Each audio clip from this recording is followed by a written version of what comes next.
Hello, Creekside Falcons. My name is Mr. Jason Laidig. I'm a student facilitator here at Creekside Middle School. I am also a part of the PE department here. I wanted to take a little bit of time today to talk to you about the lockers here at Creekside Middle School. Every student here at Creekside Middle School is privileged to have a locker. Part of that privilege comes with knowing what to put in the locker, what you can keep on yourself throughout the day. What happens with that is when you get to school in the morning, we would like for you to put all personal belongings in your locker.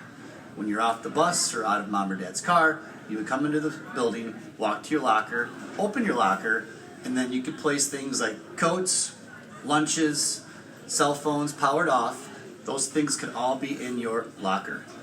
If at any time you ever have problems with your locker, opening it, it's jammed, and it just won't open, you can always find a teacher that is closest to your locker. They have the ability to open the lockers at all times. What I'm going to do next is talk to you about how and show you how to individually open your locker. Hello Falcons, welcome back. Now that we've talked about your locker situation for next year, I also wanted to make sure everyone understands how to open a locker here at Creekside Middle School. The process of opening a locker is the same for every locker here in the school. It starts with a left to right movement. So once you have your combination, you would start by clearing the lock by turning it to the right as many times as you'd like.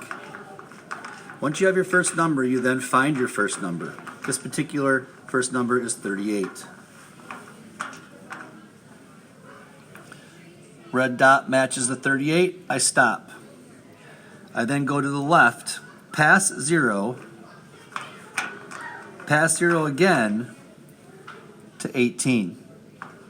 Once I have my second number, I then go back to the right until I hit the number 32. And that is how you open a locker here at Creekside Middle School.